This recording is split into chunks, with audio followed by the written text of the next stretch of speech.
The test papers lay in a neat stack on Mrs. Adams' desk. Every student had passed except one.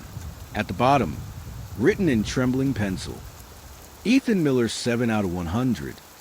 She sighed, shaking her head. He's failed again. But what Mrs. Adams didn't know was that this boy's failure would soon expose something that would haunt her forever.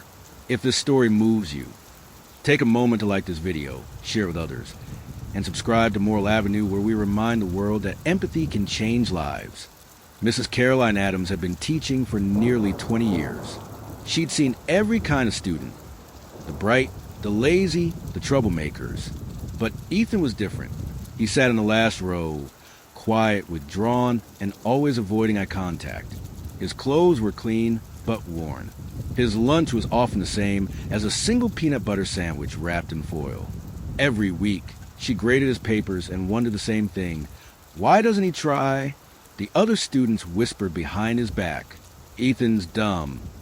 He's in a fail 5th grade again. Even some teachers rolled their eyes when his name appeared on the attendance list. But there was something in his eyes, a silent pain she couldn't quite place. When she called on him, he'd stutter or stare at the floor. And yet his art projects were always beautifully drawn with incredible care. Every detail perfect. Mrs. Adams wanted to help, but the school was overloaded. She had 30 kids, reports due, and a principal who cared more about scores than souls. So she did what many do when the world gets too busy. She lets it slide. Until one day, something happened that she could never forget. It was parent-teacher conference week. The room smelled of coffee and printer ink. Parents came in proud and nervous, chatty until the time slot labeled Ethan Miller 3:30 p.m. No one came. Mrs. Adams waited 15 minutes.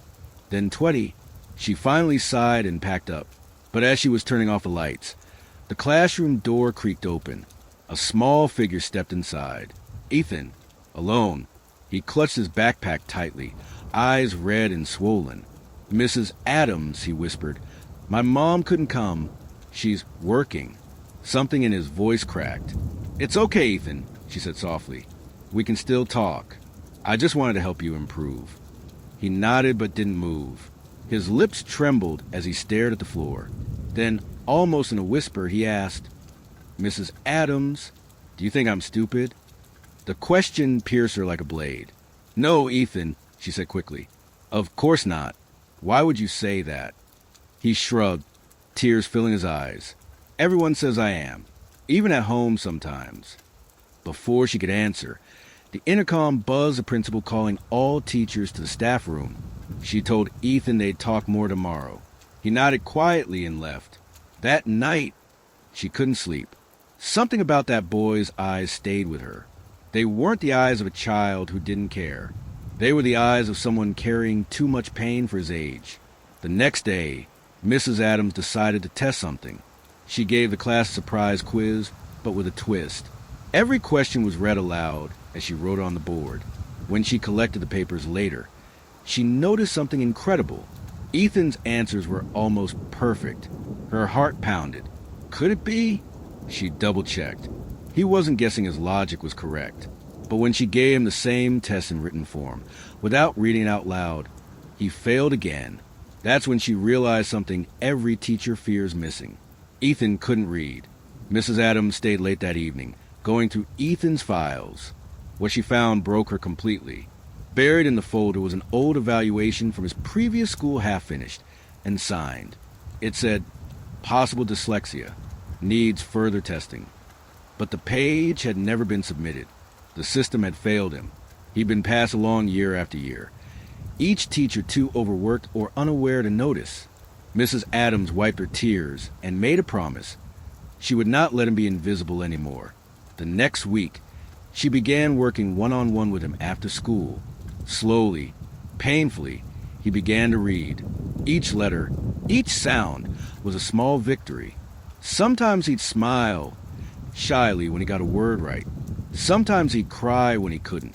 But Mrs. Adams never gave up. She'd sit beside him until the janitor locked up, whispering encouragement. Months passed. Ethan's confidence grew. His grades improved, not perfect, but progress. Then one afternoon, Something happened that changed everything. Ethan handed her a folded piece of paper. "I wrote this for you," he said. It was a short story about a teacher who found a broken bird and taught it how to fly again. The grammar was messy, the spelling rough, but the meaning beautiful. Mrs. Adams couldn't stop crying. She framed that paper and hung in her home office, a reminder that behind every failing child, there's a reason waiting to be seen. But just as things started to look hopeful, tragedy struck. It was a cold November morning when Ethan didn't show up for class. Then the next day, then the next. No one answered the phone. On the fourth day, Mrs. Adams drove to the address listed in his file, a rundown apartment building on the edge of town. She climbed the creaking stairs to apartment 4B and knocked. No answer. She was about to leave when the door opened a few inches. Ethan stood there pale, tired, and frightened. Behind him, the apartment was dark. She could smell something faintly metallic in the air. "Ethan," she whispered, "are you okay? Where's your mom?" He hesitated, eyes darting to floor. Then he said softly, "She's sleeping, but she hasn't woken up in 2 days." Mrs. Adams froze.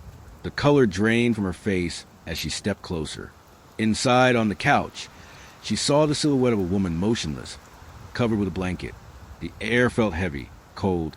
"Ethan," she said, trembling, "go wait outside for me, sweetheart." He obeyed. Mrs. Adams reached for her phone with shaking hands and dialed 911. When the paramedics arrived, they confirmed what she already feared. Ethan's mother had passed away alone days earlier while he'd been trying to take care of her. In the silence that followed, the only sound was Ethan's soft sobbing as he clung to her arm. And in that moment, she realized the boy who had failed every test had been fighting a battle no one had ever seen. That night, Mrs. Adams sat in her car for hours, staring at the empty school playground. She remembered his question, "Do you think I'm stupid?" And she cried not just for him, but for every child who gets labeled before they're understood. But she also knew this wasn't the end of Ethan's story, because she made a silent vow that night she would fight for him no matter what it took, even if it meant confronting the very system that had failed him. And so began a new chapter, one that would test her faith, her career, and her heart in ways she never imagined. To be continued. Moral: never assume failure means lack of effort. Sometimes it means unseen pain. If this story shook you, make sure to subscribe to Moral Avenue, where we uncover the truth behind ordinary lives and remind the world that kindness still matters. Please take a moment to like this video, share it with friends, subscribe to Moral Avenue, and leave a comment below. Tell us what would you have done if you were Mrs. Adams that day. Thank you for watching Moral Avenue.